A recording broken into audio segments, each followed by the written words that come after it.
What's up, everybody? Thralls of Metal here once again. I'm the Crockneck, and I am back with some States of Metal. And this time, we're going to go over to my state's neighbor to the west with Indiana. Loosely, that state's name translates to Land of Indians, which that's kind of aged poorly. But here, it is affectionately known as the Hoosier State, which I had to look up what a Hoosier was. I finally decided to do it, because for the life of me, I just had no idea. I thought it was like an animal or something, like a bird or a fucking gopher or something. Turns out it came from a poem written by one John Finley in, I think, 1833, which he used that word to describe the people of Indiana, and they were like, yeah, that's us, I guess. Now, as much as I complain about my home state, Indiana definitely has kind of the same get the fuck off my lawn sort of mentality. I have a horrible habit of being pulled over in Indiana. In fact, like most of my trips there, I ended up getting pulled over.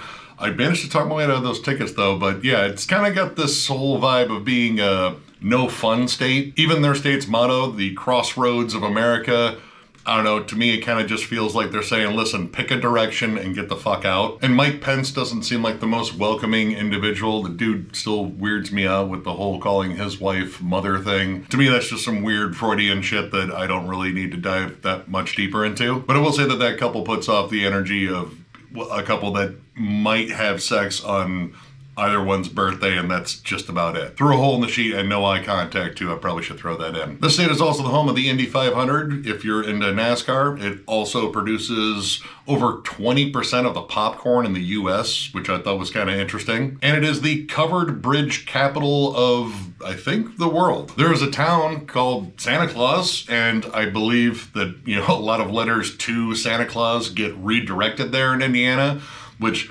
hopefully they're being redirected to someone nice. Otherwise, you know, you probably get some drunk that's just writing back, "Your adopted Billy, Merry Christmas." On one of John and I's travels out there, actually on our way to go to Full Terror Assault in 2023, we saw a giant metal chicken. It's not really like a big thing there, I'm sure, but it's something that we saw in Indiana, and I thought it was worth noting. The state also hosted Elvis's last concert in 1977.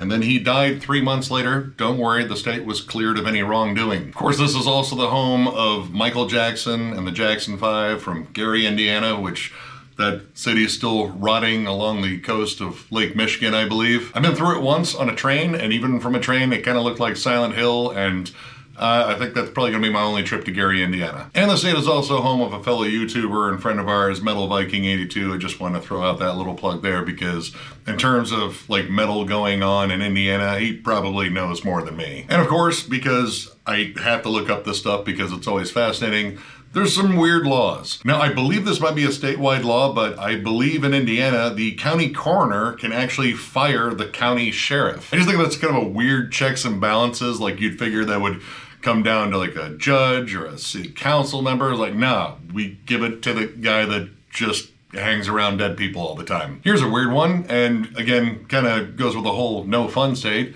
Liquor stores can't sell cold water or cold soda or pop, wherever you're from. I don't know, we call it both soda and pop here. That is just weird though. Why can't you serve cold pop? Like, that doesn't make any sense. Like, I know Indiana probably gets as miserable in the summer as it does here in Ohio, and a cold, refreshing beverage would be nice, but not being able to get like a cold pop when you're really thirsty or cold water, that's just kind of shitty. In Indiana, apparently sniffing glue is a Class B misdemeanor. Again, one of those laws where I kind of wonder if there was just like a whole rash of like glue sniffers for a while. And they're like, you know what? We really need to like specifically tackle this one with a law. And one of the biggest ones, and this one is infuriatingly stupid, at least in my mind, there is a stipulation with prayer in place of like medical assistance in the case of like injury or emergency, where if you don't get medical assistance for someone that is in dire need of it, you can pray in place of that, and if that person dies, you aren't in trouble. Now, to me, that's negligence, and that would be a crime because prayers don't do shit. It's well-wishing, which is fine. But well-wishing is not gonna cure a stab wound, a head injury, a terminal illness, literally none of those things. And I just can't imagine like taking someone seriously trying to argue that in court. Like, well, you know, Billy fell out of the tree and cracked his head, and well, I could have called 911, but I just, you know, prayed right over him, and well, Billy died. I don't know if my prayer position wasn't proper, like I didn't grovel enough, my hands weren't like aligned properly, but clearly this isn't my fault. Yeah, no, throw that person in jail, they're a piece of shit. That's kind of my ruling there. But Indiana's also the home of a pretty solid metal scene, and honestly one that I feel has been growing here lately. So once again, I have a batch of bands, and initially I was going to kind of center more on death metal in here, but there's a lot of just killer stuff in Indiana just in terms of like metal across the board. So I kind of made this one an all-encompassing one. And I'm going to kick this one off with a old favorite of mine, Demiricous with One Hellbound. This is the debut album from this Indianapolis-based death thrash act. I got this one not long after it came out. I believe I heard the song Vagrant Idol on a sampler, probably through Metal Blade Records.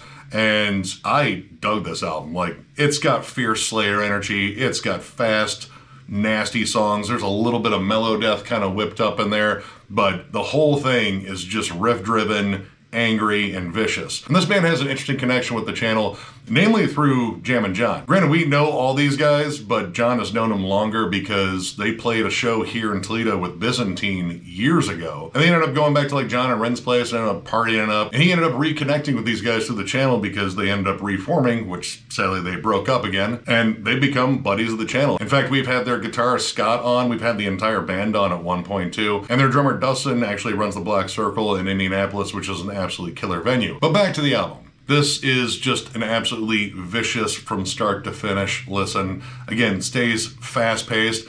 I would almost kind of include this in that, like, you know, mid to late 2000s thrash revival that happened along with like Municipal Waste, Toxic Holocaust, and stuff like that. But this band definitely had a little bit more of a death metal edge to them. Songs like Cheat the Leader, again, Vagrant Idol, Hellraisers, Ironsides, you get vicious blast beats, some more like death metal leaning riffs that show up. The vocal delivery is kind of like a good midpoint between the two styles too. Like it's just got this snarling, vicious sound that, you know, definitely has that sort of like thrash energy to it, but it's a little bit grittier, and honestly I think could work for death metal too. You get big breakdown grooves that kind of feel a little bit more death metal too, like Perfection and The Infection. Notably a more groove-laden track. It kind of takes a little bit off the gas and delivers just some bone-crunching riffs. But I personally love it when they're in their more thrashy gear, like Matador. Those galloping, syncopated chugs in there are great. The production on here I think is really solid too. It's a little bit dry, but honestly it kind of captures, I think, what this band was about live. Like, it doesn't feel like it's loaded with a lot of like, you know, overproduction, extra atmosphere, or anything like that. It's stripped down in a good way to kind of give you exactly what this band sounds like live. Now, the follow-up to this one, to Poverty, I thought was interesting. I believe the whole story behind that was it was a bit rushed. Like, the label was like, hey, let's get that second album out. And they're like, wow, we really haven't got a chance to tour very much in this first one. And while I like that one, it feels a little bit uneven, a little bit rushed.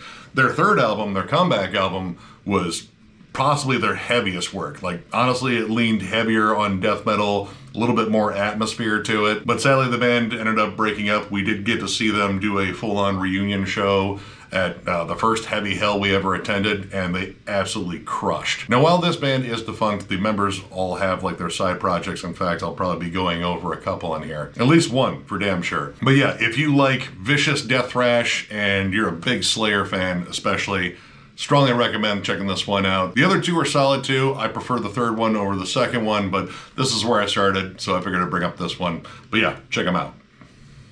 Wolftooth Valhalla. This is the second album from this Richmond-based doom/heavy metal act. I saw this band open up for Spirit Adrift and Crowbar in Fort Wayne, and I was absolutely blown away. It was love at first riff. In fact, Nate Garrett even called them like corn-fed Iron Maiden because, man, so many great guitar harmonies on here. This band definitely balances out doom and heavy metal pretty well. There's a lot of stuff on here that I'd say is very similar, like musically, to like Manila Road, but also like a band like The Sword too. I would say it leans a little bit more on heavy metal than it does doom. Like, doom kind of comes through in the production. It's not, you know, overwhelmingly somber or oppressive. A lot of the stuff sounds very triumphant. Like, there's lots of like galloping riffs and, you know, big swells of like just epic melodies on here, but it's all very stripped down and man, could this band write a hook. The vocals kind of lurk somewhere in between the two styles. I get like a lot of Ozzy-ish notes on here. I don't know, this band kind of works a good balance of like 80s metal hooks, but it has that kind of like 70s fuzziness to it. The song Fire Breather in particular, I just feel like it has that vibe. Like, dude, the hooks on there, like you're talking like classic Scorpions, but you're also talking like 80s Scorpions too. Like, there's just like an anthemic quality to the riffs themselves. Lots of galloping drums. Again, Fire Breather, the title track on here. And again, melodic guitar harmonies everywhere. If you're just a sucker for like classic 80s heavy metal guitar harmonies, you're probably gonna love that aspect of this for damn sure. You do get some solos every now and then, which I think are really good, but I just like this whole pattern of like big harmonies and then just catchier than hell riffs in between all of that. You do get some more like aggro cuts in here, like Fear for Eternity, Crying of the Wolves, big, chuggy, just nasty riffs on that one. It does have like a little bit more of a darker tone, like that one's got a little bit more of the doom energy in here, but man, across the board, this is more about like the hooks and the melodies than anything else. Like, these songs are just flat out infectious. The production on here is very crisp and very warm. When it calls for like the brighter moments, it feels like the album just absolutely shines. But you know, when it does get heavier, especially on Skyla and Charybdis, I think that's how you say that one, and Fear for Eternity, especially on the breakdown, it feels thicker, feels meaner. I just flat out dig this band. I own all of their albums so far. They're all awesome. This was the one that, I don't know, I got into probably the most, but honestly, if you see a Wolftooth album and you like bands, again, like The Sword, Manila Road, Pentagram, St. Vitus, Iron Maiden, just pick it up. Just pick it up because it's bound to be good. Check this album out and just check out this band in general because they're awesome. Necessary Death, self-titled. This is the debut EP from this South Bend-based D-beat / death grind act.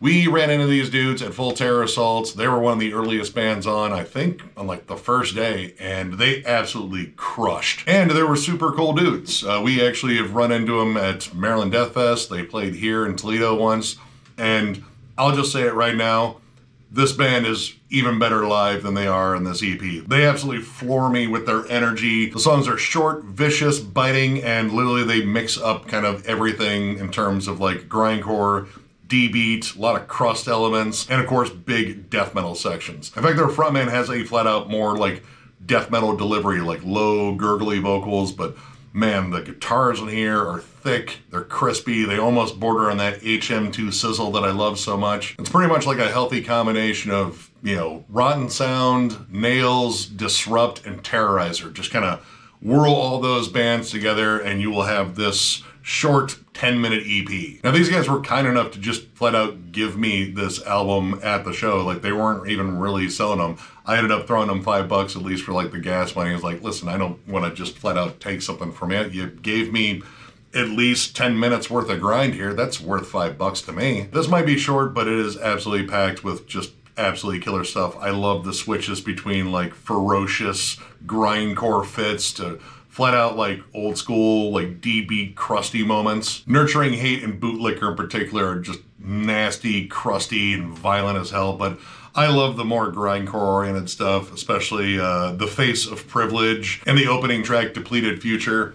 The subject matter in here is definitely very relevant, and it is definitely fiercely socio-political, you know, very napalm deathish in that aspect, but yeah, I absolutely love this. The only thing I don't like about it is the fact that it is only 10 minutes and I really want more. Granted, this band has done some splits. They did a split here recently with Noisy Neighbors, which I think is supposed to get a CD release. I keep going back and checking and I haven't seen one yet, but if that does drop on CD, I'm definitely going to get it, not only because Necessary Death's on there, but also because Noisy Neighbors is on there and those dudes are fantastic as well. But yeah, if you love any of the bands that I mentioned there, you know, and you're just a big grind freak, strongly recommend this EP. Check them out live too. That's honestly the way to listen to this band. They absolutely crush live, and I'm hoping they put out like a full length or something in the future, but yeah, Necessary Death absolutely rules. Check this band out. Year of Desolation, self-titled. This is the second and I guess final album from this Indianapolis-based death metal deathcore, mellow death sort of hybrid. I got this album after I heard a track on a prosthetic record sampler years ago. I dug the overall vibe. It's fast. It's pretty much kind of what a lot of labels were signing around this time, which this came out in 2006, I believe. And they wanted something that kind of sounded like this up-and-coming band called the Black Dahlia Murder. This band also featured current and former members of bands like Woe of Tyrants, Inoculation, Aetherius, and, well, the band that I'll bring up next. But describing this band sound, I would definitely say it's a blend. Like, there's a lot of thrash metal riffs on here. You get big metalcore breakdowns. You get a lot of at the gates riffs, and there's definitely a overall sort of like death metal energy to it, so it is kind of a hodgepodge of all those things, but it is done really well. Songs like Elitist Death Squad, the opening track, just come in immediately, just energetic, fast, lots of pummeling drums, lots of catchy riffs, especially on The Economy of Excess. That one's got some just fierce, thrashy, but, you know, very tuneful riffs. Same thing with Forged in the Flames of Malcontent and Consume the Destroyer, which definitely feels like it takes some cues from Slayer. The production here I like because it is a little bit more raw sounding, like it hadn't gotten like super processed yet. It still had a good like 90s guitar sizzle to it, like they still sounded a little bit dirty. It wasn't too cleaned up. The drums sounded very natural. The vocals were nice, not in front, but not like overpowering. Like everything kind of had its room to breathe. And lots of mellow death influence, especially in the guitar harmonies. It's a good balance of like good guitar harmonies and just like flashy leads that definitely feel a little bit more thrash laden. I would say that this band took a lot of its cues from like At the Gates and probably Darkest Hour, if I had to guess. There's a lot of similarities you can draw to Darkest Hour, namely because both of these bands kind of blend those two styles, and Darkest Hour definitely took, I would say, most of their cues from At the Gates. And I can really hear that in the lead work especially. It kind of has that more like triumphant vibe to it, but of course they'll sink down into some like just absolutely sick breakdowns, which this album is just chock full of them. Gorged in particular has got a really nasty one that I liked, but yeah, every song is pretty much kind of got all of these elements woven together. You have thrashy riffs, you know, high energy sections, blast beats, melodeath riffs, and big chuggy breakdowns. And while I like all those things, I will say that it does feel like a little derivative, but at the same time, it's executed really well. It's clear that all these guys are very talented musicians, and they did pace it pretty well, so it doesn't get like too repetitive from track to track. Like you just kind of notice there's an overall vibe throughout the entire album, and it is maintained, but there's enough like clever nuances within songs, like where a breakdown will come in, or a particular lead or a particular harmony that will make the song stand out a little bit more. Now, while I like the last track, All in Vain, it does this obnoxious thing that I still feel like is carryover from the 90s with a hidden track. The track cuts off at a certain point, and then you get like a hidden track, which honestly the hidden track on here is this really pretty, more melodic piece. It's predominantly acoustic. I like it. I just don't see the whole need for having like a whole like hidden track thing anymore. Like, let's just get away from that trend entirely, because I occasionally still run into bands that do that. I hate that stuff more than I hate like needless intros, and everyone knows I bitch about those. But yeah, this is a solid album. Like, definitely a product of its time. I mean, if you're big into like the heavier side of metalcore back then, or again, like a lot of melodeath and thrash, it's really kind of a blend of all those things. And I would say that it is a little bit heavier than like standard metalcore, at least around 2006. So maybe deathcore is a little bit appropriate there. Either way, I dig this album. It's been a while since I listened to it. It was a fun revisit. I think this band is pretty much defunct now. This was their last release, and I think they're listed as on hiatus or on hold, or maybe even split up. I don't know. But it would be my guess that they are defunct unless, you know, they do the whole comeback album thing, which seems to be kind of a popular thing these days. But yeah, if you see this one around, check it out. Good stuff. Obscene, The Inhabitable Dark. This is the debut album from this Indianapolis-based death metal act. I got into them with this album. I actually saw them live at, I believe, the first Heavy Hell we ever went to. And much like a lot of the bands on that bill, they absolutely crushed. They were one of my big standouts. And yeah, I've become a big fan of this band over the years, and I'm looking forward to seeing them at MDF this year too. This is flat out old school, very 90s style death metal. Kind of a blend of bands like Death, you know, earlier Death, I would say Morgoth, Necrot, and Asphyx. And Asphyx namely because Their vocalist, Kyle Shaw, has an absolutely inhuman larynx. His just ghastly howls and growls. Honestly, they are probably one of the largest factors in the atmosphere of this album, which is just dense and ugly and, you know, particularly just grimy sounding. And his vocals paired with a lot of like heavy bolt thrower and obituary grooves. It just sounds absolutely menacing. The riffs are heavy. They're propelled by a nice beefy production where everything just sounds thick and gnarly. Occasionally you get some more doom-laden moments, you know, very Asphyx-ish. Bless the Giver of Oblivion, and All Innocence Burns here. The melodies are dark, they're sinister. There's a gloomy sort of fog that hangs over those moments that I absolutely love. And off in the distance, you can hear Kyle bellowing like the Hound of the Baskervilles. It really kind of just sets up this whole thing to have this just bleak, ugly sound, but it's also punishing. Like, this is just flat out heavier than hell. Black Hole of Calcutta might be my favorite track in here. It's just something about the riffs on that particular song, but I mean, I could pick awesome riffs off of every song in here. Isolated Dumping Grounds has some like ferocious Morbid Angel tremolos on there that I dig. Isolated also has some more like blasty moments too, which blasts are used like intermittently in here. You get a lot of like thrashier D beats and tons of like double time grooves on here. The thrashy energy on This Is He Who Kills is also really awesome. I just dig this band. I dig all their albums. Their last one was a year ender for me. God, I can't remember if the one before that actually was. I've liked everything that this band has put out so far. If you're a fan of just like old school death metal in general and you want to hear some absolutely insane sounding vocals, I strongly recommend this band. Check out all their releases. And if you're going to MDF in 2025, A, I'll see you there, and B, make sure to check out this band live. They absolutely kick ass. Wraith, Absolute Power. This is the second album from this Indianapolis-based blackened speed/thrash act. I actually got into this band courtesy of the Metalhead box. I got a copy of their first album, Heed the Warning, in there. I absolutely loved it. Reminded me a lot of like, you know, Venom, but also like Toxic Holocaust and stuff like that. And I picked this album for a reason because honestly, I could have picked any of their albums and it would have been awesome. I love everything that this band has put out. It's punky, it's thrashy, it's full of piss and vinegar and beer cans that have been crushed on people's skulls. That's the sort of energy this band has, but I picked this one in particular because I actually bought it from the band. I ran into Jason, their lead guitarist, who this is his first appearance on any of their albums. He just does a couple of leads on here and then became a full-time member of the band. But I actually got a chance to buy this from him, talk to him. He was a big fan of the channel. We bonded over our love of cephalic carnage. So this one is particularly special, but also, I don't know, it might be my favorite.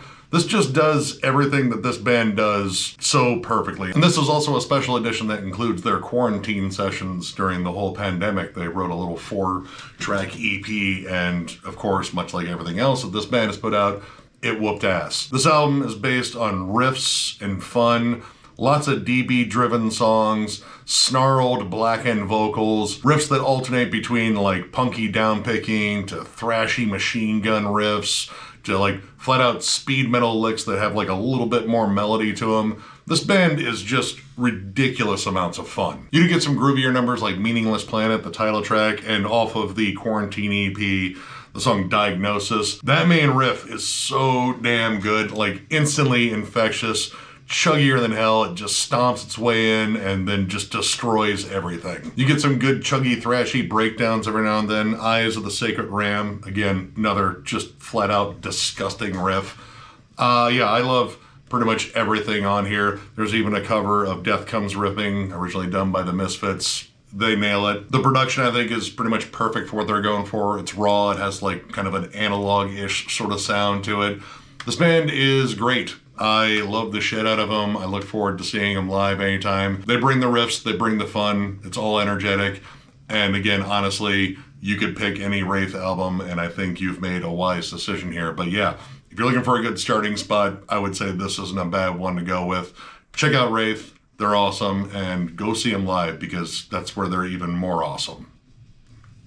Graveripper, Radiated Remains. This is the second EP from this Indianapolis-based blackened thrash/speed metal act. Bit of a theme here. really big theme with Indianapolis. A lot of these bands are from Indianapolis. Now, I thought about using their debut full-length Season Streaming Death as, the one I would bring up, but I got into this band with this one, and I believe I snagged this from Wise Blood Records, when they were actually selling off their stuff at Heavy Hell. And yeah, when I saw the description as this was blackened thrash, I was like, yeah, no, that's an easy sell for me because that is a fusion I absolutely love. And this EP absolutely rips from start to finish.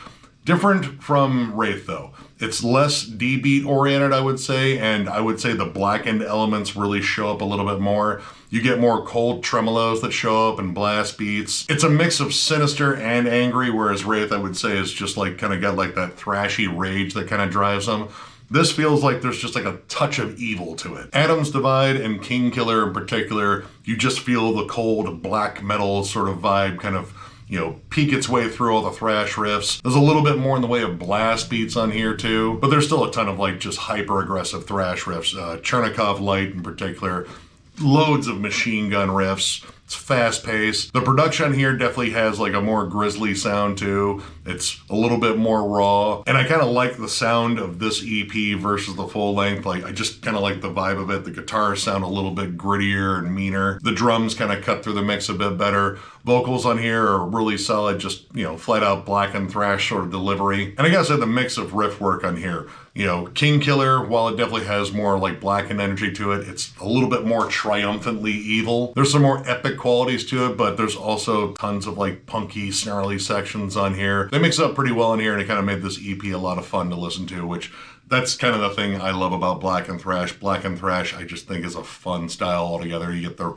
rowdiness of thrash and just some flat out evil as shit riffs. Sign me up. Pretty much if you're a fan of, I would say Aura Noir is a little bit more comparable, but also, again, Wraith, Toxic Holocaust, stuff like that. Strongly recommend checking out this EP. Check out their full length too. I think that's really good as well. But yeah, this EP is just absolutely killer from start to finish. So yeah, maybe start here.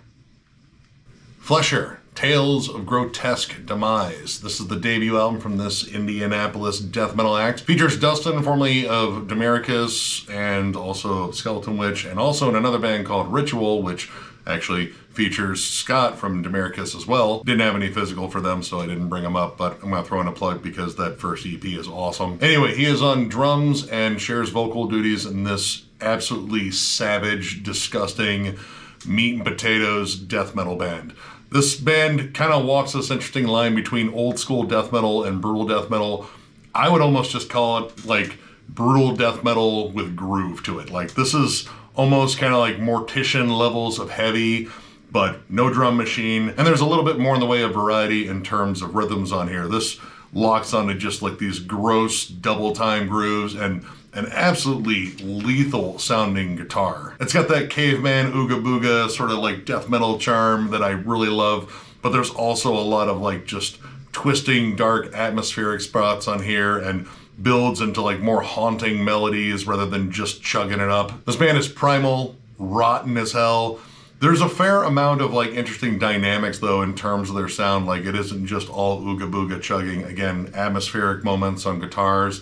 The shared vocal duties between Dustin and Paul I think are really good. Paul's vocals are way more deep, way more just flat out brutal sounding, and then Dustin comes in with almost more of like a John McEntee sort of delivery where he kind of like has some more like ghastly vocals every now and then. And those show up in some of the more doom-laden sections like on Creature Beast, No Escape, and the eponymous track Flesher Will Kill You, and believe me, they will. This is where you hear things slow down to like single nasty chords. Again, this guitar tone on here is just monstrous sounding. But then you hear Dustin kind of deliver these, again, more ghastly vocals. It gives the song like an entirely different character because when this thing is chugging, it is brutal. And in terms of like a perfect guest vocal on here, they got Devin Swank on the song Scroll of Truth, which he just does what he does and he does it well. Actually, some of this is kind of comparable to Sanguisugabog, though rhythmically I feel like it's a little bit more straightforward. A lot of double time grooves. You don't have a lot of the weird, almost like jazzy drum fills that you hear in Sanguisugabog, but everything is just straight to the point. When I talk about bands with blunt force trauma riffing, this is the kind of band that I'm talking about. There's not a lot of blasting on here, but honestly, it doesn't need it. This is a groove-laden beatdown machine of an album. It had been a while since I came back and jammed this one, and seeing this guy's live, like, that's, again, the way to do it. I feel like I've been saying that a lot. I've seen a lot of Indiana bands, I guess, but they absolutely crush live. But here, I think the atmosphere does kind of add something to it. The last track, Flesher Will Kill You, I kind of like the fact that there's this really strange, dark, atmospheric break towards the end. Like, the music starts fading out, and then fading up from the background is this just twisted soundscape of samples. They're all distorted.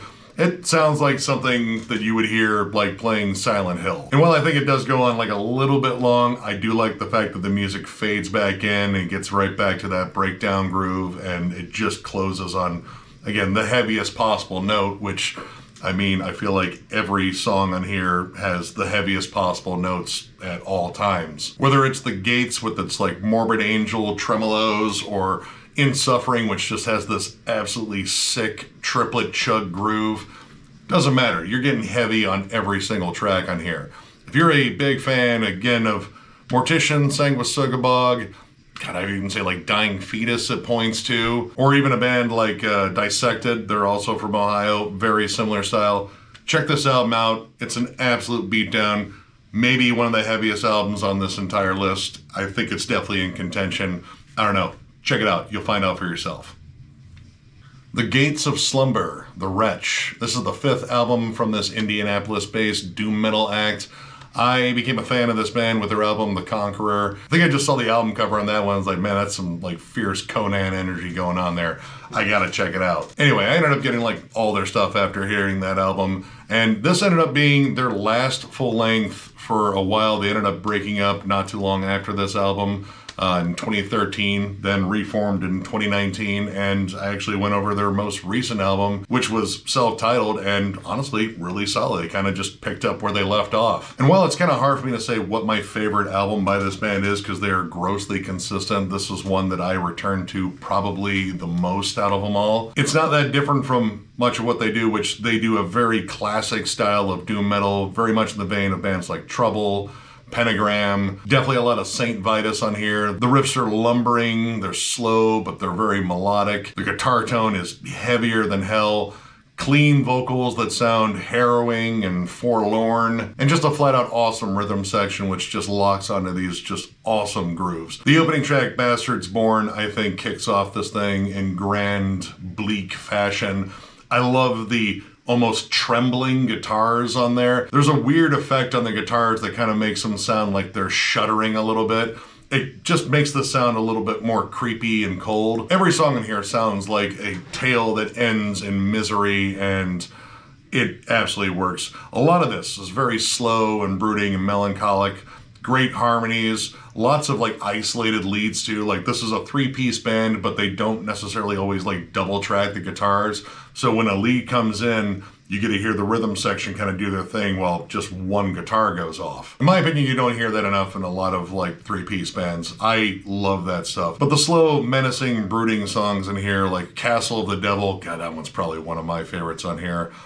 Day of Farewell. They're so bleak and melancholic, I feel like no light escapes from them. It's like a black hole of misery, but again, they got riffs. These riffs lock you in. They're warm. The production here is pretty much flawless for the style. The drums are nice and loud. They sound crisp. The bass is so damn warm. And the guitar tone works this perfect balance of like warm and kind of like fuzzy sounding, but also has like a good hefty crunch to it. And there's a good amount of like dynamic and variety on here too. Like Day of Farewell, there's like this almost kind of like tribal swing groove to it. Really melodic, catchy riffs throughout most of the song, but the end of it is just chuggy and nasty. There's these wailed, ghostly vocals in the background that add a little bit of extra spooky ambiance. You do get a couple like more up-tempo numbers to sort of break the monotony on here, like The Scourge of Drunkenness, which is one of my favorites. It's got like more of an up-tempo Sabbath swing to it. To the Rack with Them is also good.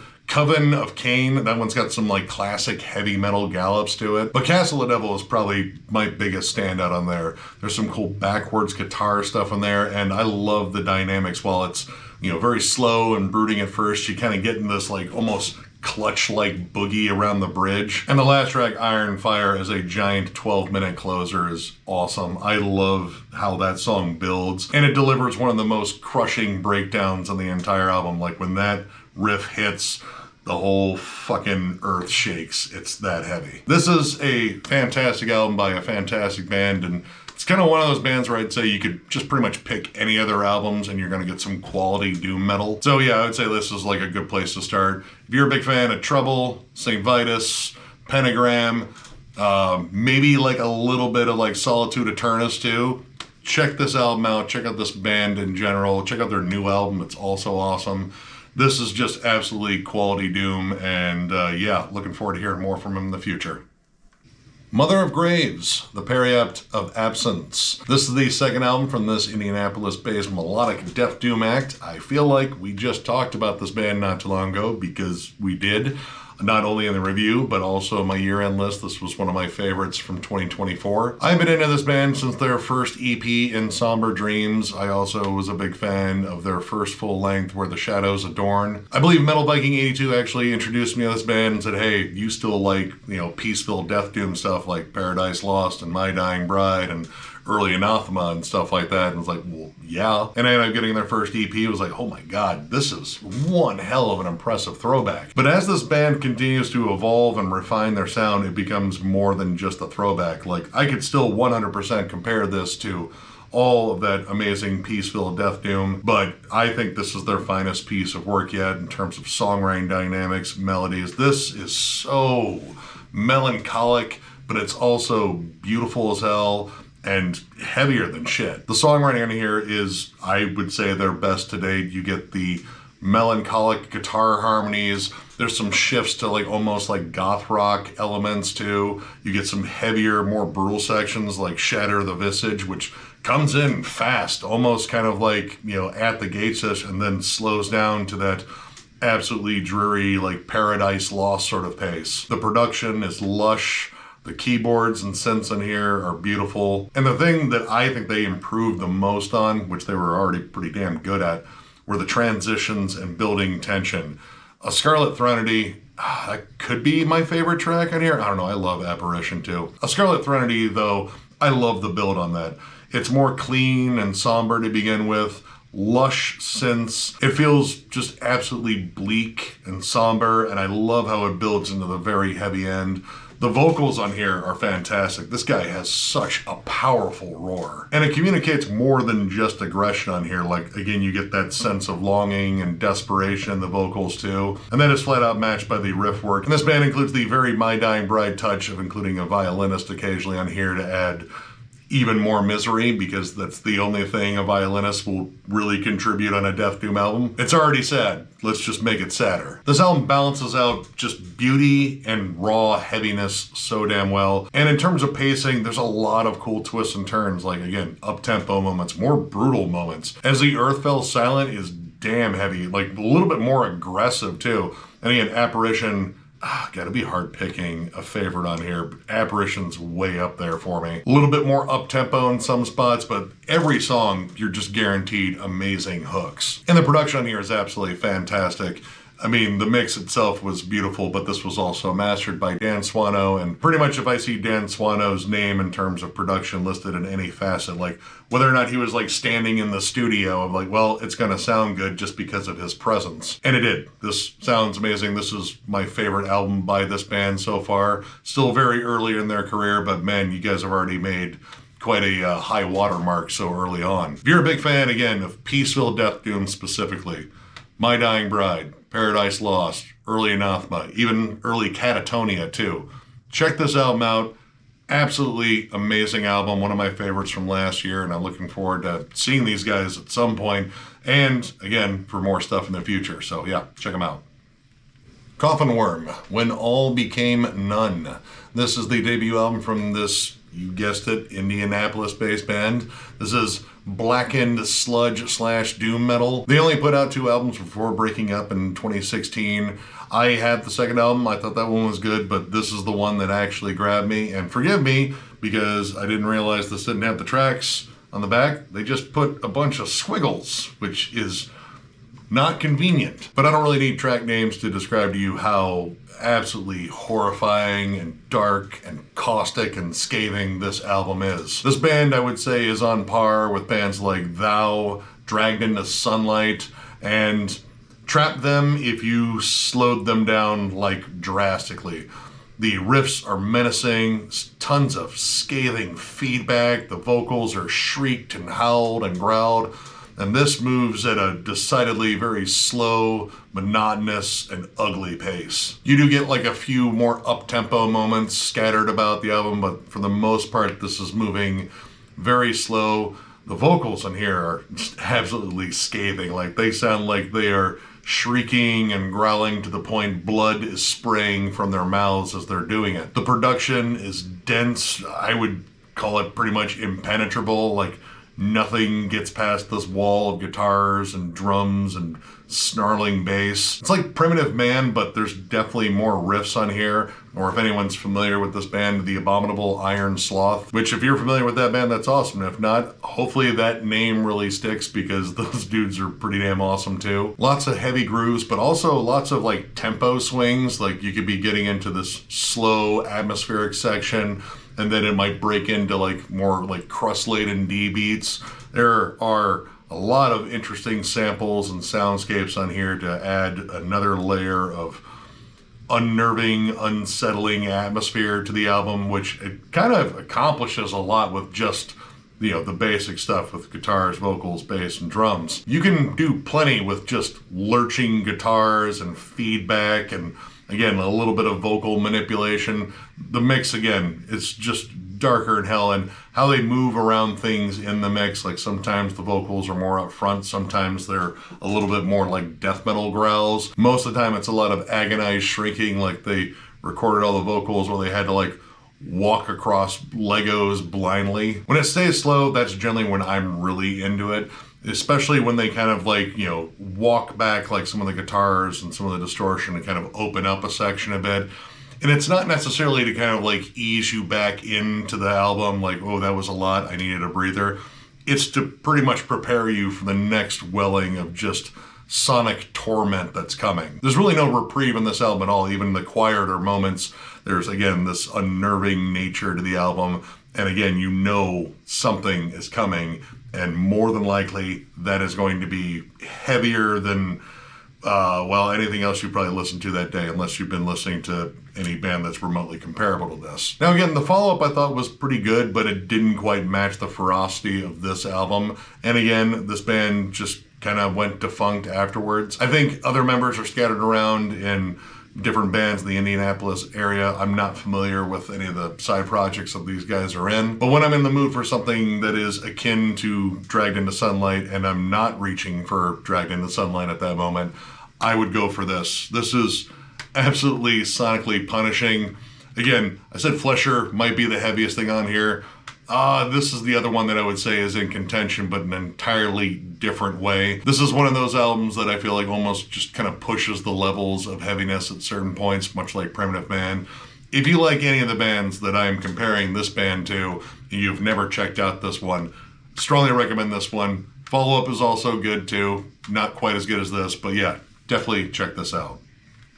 And finally, we have The Burial, Lights and Perfection. This is the second album from this South Bend metalcore / tech death band. I initially got this as a blind buy years ago. I used to buy stuff on Face Down. I mean, it's pretty obvious I'm not one of the faithful, but I actually liked like quite a few bands on that label at that time, even though I didn't share their beliefs. Now, this band has some members from Illinois, but I wanted to count it in Indiana because Illinois has got plenty of stuff for me to talk about. And I wanted to bring up this band in some facet because the blend of the two styles, I think, is done really well. You have a lot of these big, punchy breakdowns and syncopated, chuggy riffs on here, very much akin to a band like August Burns Red, but the tech death aspects are the thing that really fascinate me, and they incorporate them really well. You get wild transitions, crazy blast beats, lots of arpeggios, lots of crazy lead play on here, and the transitions between the styles are really good. They do a lot of this stuff very fluidly, so, you know, as you're getting into like this really cool techie spot,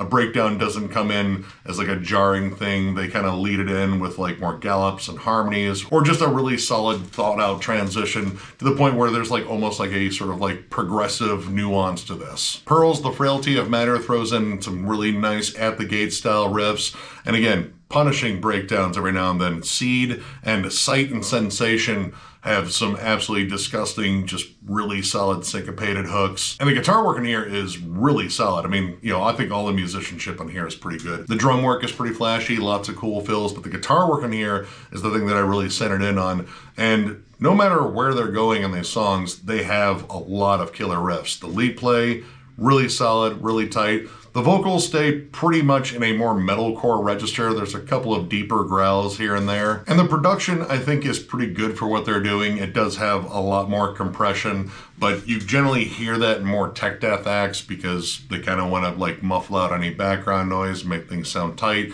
and you also want to be able to hear all the nuances. But they're good about letting the songs breathe a little bit. It's not just like clusterfuck of riffs and arpeggios and leads and blast beats and shit. There are moments where they let off the gas, and between tracks, they're really good about transitional atmosphere, so the album flows really well. And stylistically, everything on here is a blend. There isn't a song on here that I would say, like, that one is just a pure metalcore song, or that song is a pure tech death song. It is always a blend, and it is always sort of a give and take between the two styles, which I think is really cool. But at points it does get a little bit monotonous. But occasionally there are things that sort of break out of the mold a little bit. Shackles and Embers has a lot more in the way of like dissonant riffs on there. The melodies are like, you know, just a little bit different. And the last track, Perfections, that song's a beast. Honestly, that one has way more in the way of like flat out death metal chugging on it. Like there's riff structure in there that I would say is very comparable to Suffocation. I'll also say that while, again, the transitional atmosphere between tracks I think is a good idea, some of them do feel a bit drawn out to the point where, all right, you tacked on an unnecessary 15 seconds of ambience at the end of the track just to go into the next track, which also begins with a little bit of ambience as well. I don't think that's always called for, but overall, this was a solid album. I hadn't listened to this one in quite a few years, and I jammed this one quite a bit when it came out because, again, like this kind of had like a different tinge to it. Tech death and metalcore aren't necessarily like two crowds that really meld together as much, and to bring both of those styles together on one album and do both pretty damn well, I thought was pretty cool. If you're a big fan of, man, in terms of like the tech death stuff, it's kind of hard to say. Like, I mean, you know, there's a lot of stuff in here that screams like a lot of the tech death that was on like Unique Leader at the time. But in terms of the metalcore sound, if I had to pick one band, it would probably be August Burns Red, which to their credit, they're pretty technical too at times. But yeah, if you like stuff like that, recommend checking this one out. I think this band is still around. I'm not entirely sure. This one came out, I think, in like 2012. Yeah, no, this one's over 10 years old now. But honestly, it still sounds pretty damn good, so check it out. And that will do it for Indiana. And again, honestly, if you want to hear more about Indiana's metal scene in particular, Metal Viking 82, that dude pretty much has his finger on the pulse of a lot of Indiana bands there, so I recommend checking out his channel. But yeah, in terms of the next state I'm doing, I'm not sure yet, but I know I'm going to stay kind of in the Midwest. I kind of want to go over like the neighboring states to Ohio, just because we have some connections to those bands, and honestly, the Midwest has just got a lot of killer stuff in general. But I'm probably going to take a little bit of a break just to do some more collection updates and stuff, but trust me, I'll be back to this. So if you enjoyed this video, give it a thumbs up, and if you are new to the channel, subscribe, because we do stuff like this all the time. We also have memberships now. They're only 99 cents, and our Lone Perk is doing a members only live stream, which we're gonna try to do like at least monthly. In terms of like subject matter, I mean, you know, we could have themed ones, we could just do general chit chat ones. You could ask us pretty much anything you want. We might start asking you questions. Who knows? That could be weird. Either way, the memberships are the new way to support the channel more directly. We also still have our t-shirts and hats over at thrallsmetal.com, which is linked down below in the video description. And of course, if you would like to become a member, there is a join button down here someplace. And of course, thank you guys so much for liking, subscribing, sharing, commenting, all the stuff that helps this channel grow. We appreciate all of it.